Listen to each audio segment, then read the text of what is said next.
Okay, let's jump right in. Nigerian graduates. You know how confusing things can get after graduation, especially with the NYSC. Oh, definitely. You hear about exclusion letters, exemption certificates. It's easy to feel a bit lost. Uh-huh. Information overload Yeah, sometime. exactly. So, in this deep dive, we're really zeroing in on one specific thing: the NYSC Exclusion Letter. We want to make it crystal clear. Right. Think of this as your guide to getting clarity. Yeah. We've waded through the info to pull out what you really need to know about this letter. Is it for you? What does it mean? Perfect. So, just to set the scene quickly, maybe a refresher for some. The National Youth Service Corps, NYSC, it's that one-year mandatory program for Nigerian grads under 30. Started way back in 73. Yeah, 73. And the goals were, and still are, pretty significant. National unity, getting people to understand different cultures within Nigeria, contributing to development. And that final certificate, the Certificate of National Service, it's often a big deal for getting a job. A very big deal. A standard requirement in many places. But crucially, not every single graduate has to do the service year. Exactly. And that's where these terms pop up, exclusion and exemption. They sound similar, but they're different beasts. Right. Which brings us squarely to today's focus: the NYSC Exclusion Letter. So, bottom line, what is it? It's basically an official document, straight from the NYSC, and it confirms that a particular graduate doesn't need to do the one-year service. Okay, but not just anyone gets one. No, it's specifically for graduates who finish their higher education through certain types of programs, not the standard full-time route for most people. Okay, let's get down to specifics then. Who exactly qualifies for this exclusion letter? All right, the main group, the primary one, is part-time graduates. Part-time. Okay. Yeah. So if you got your OND, your HND, or even a bachelor's degree BSc, but you did it through a part-time program or maybe distance learning, you're eligible. And that includes NOUN graduates too, right? National Open University of Nigeria. Absolutely. Explicitly includes NOUN graduates. They fall under that umbrella. Okay, seems clear enough. But I remember reading something, maybe in our prep, about a potential complication. Something about part-time Polytechnic OND graduates. What's the deal there? Ah, yes. That's a really good point to flag. It seems there are, let's say, ongoing discussions, maybe potential policy shifts concerning that specific group. So it's a bit up in the air. Well, based on the official stance right now, as we understand it from the sources, part-time OND graduates from polytechnics are currently eligible for the exclusion letter. That's the policy on the books. Okay. However, and this is a big, however things can change, policies evolve. So the strong advice is stay updated. Check official NYSC announcements, check with the relevant government bodies. Don't rely on old information for this group. Got it. So current understanding. Yes, eligible. But keep your ear to the ground for official updates. Good advice. Now, why? Why are part-time grads excluded anyway? What's the thinking behind that? It really goes back to the original idea of the NYSC. When it was set up, the focus was very much on integrating full-time graduates, getting them involved hands-on in national development through that immersive year. Immersive being the key word, maybe. Kind of, yeah. The NYSC Act itself defines who's eligible, and historically that definition has centered on full-time study. Now, obviously education changes, so these things get reviewed, but that's the historical basis. Makes sense. Okay, so let's say you are a part-time graduate. This applies to you. How do you actually get this exclusion letter? What's the process look like? Interestingly, the first part of the process is pretty much identical to what full-time graduates do when they're getting ready for service for mobilization. Oh, really? So you start off the same way? Pretty much. It follows a similar path initially, just obviously forks off towards exclusion instead of a call-up letter. Okay, walk us through it. Step one. Step one is all about your school, your institution, whether it's NOUN or the Polytechnic where you did your part-time OND, they have to mobilize you. Mobilize, meaning? Meaning they submit your details, your records, to the NYSC. And this is critical. Make absolutely sure your personal info, name, spelling, date of birth, course details, everything is spot on correct in the list your school sends. Because errors there can mess things up down the line. Big time. Yeah. Any mistake can cause serious delays, headaches you just don't need. So double check with your school if you can. Good tip. Okay, school sends the list. What's next? Step two. Step two is the online registration. Once the NYSC portal opens for registration for that batch and your school has sent your details, you need to head to the official NYSC website. Right, the portal. We'll make sure that link is available for everyone. Definitely. On the portal, you'll need to create an account. Standard procedure for most online government things these days. And then comes the form filling, I assume. Any tips for that bit? Yep, the online registration form, you have to fill it out carefully.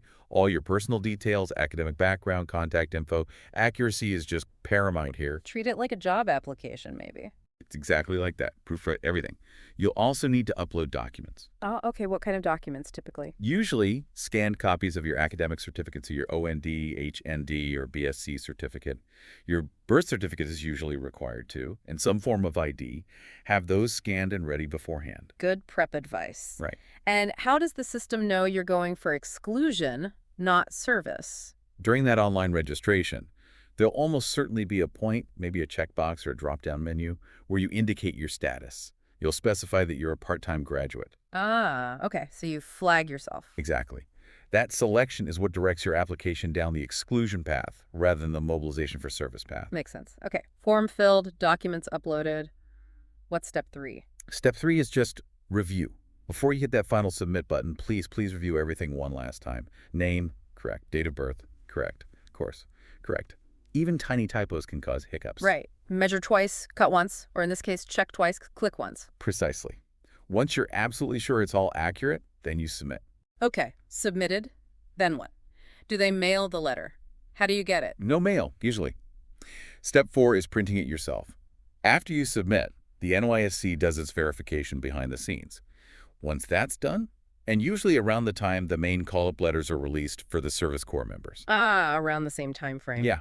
Your exclusion letter should become available to download directly from your account on the NYSC portal. So you need to log back in. Correct. Log back into the portal, navigate to the right section. It should be clearly marked, something like Print Exclusion Letter, and download it. Print out a good, clear copy. And keep it safe, I imagine. Absolutely. Keep it very safe. This is your official proof. You'll likely need it for job applications, maybe other official things down the road. Don't lose it. Make copies, maybe digital and physical. Solid advice. Okay, thinking about the whole process, any general tips to make it, smoother, less stressful? Yeah, definitely a few things. First, start early. Don't wait until the deadline is looming. Give yourself plenty of time. Avoid the last-minute rush. Exactly. Second, use a reliable internet connection. You don't want the registration cutting out halfway through. Find a good cyber cafe or use stable data. Frustrating if it drops. Okay. Third, if you get stuck, ask for help. Don't just guess. Your school should have an NYSC liaison officer. They're usually a great resource. Or you can contact the NYSC help desk directly through the portal or their official channels. Don't struggle in silence. Right. And finally, keep copies of everything. The documents you uploaded, maybe a screenshot of your submission confirmation, and definitely copies of the final exclusion letter. Just good practice. Excellent. Start early, stable internet, ask for help, keep copies. Seems straightforward enough if you follow the steps. Now let's circle back to something you mentioned earlier, the difference between this exclusion letter and an exemption certificate. They both mean no service, but they're not the same thing. Not the same thing at all. Even though the end result, not doing the one-year service, is similar, they apply to completely different groups of people for different reasons. Okay, let's break it down. Exclusion letter first, who gets it and why? Okay. Exclusion letter, as we've hammered home, is for graduates of part-time or distance learning programs. Think part-time OND, HND, BSc, or NOUN degrees. And the reason? The reason is simply how they completed their tertiary education via that part-time or distance mode. The processing is usually tied into the main registration cycle, so it's relatively quick once you register correctly. So it's based on the type of study program? Precisely. It's not a reflection on the person, just the program. Got it. Now contrast that with the exemption certificate. Who gets that? Exemption certificate is different. It's based on personal circumstances. Yeah.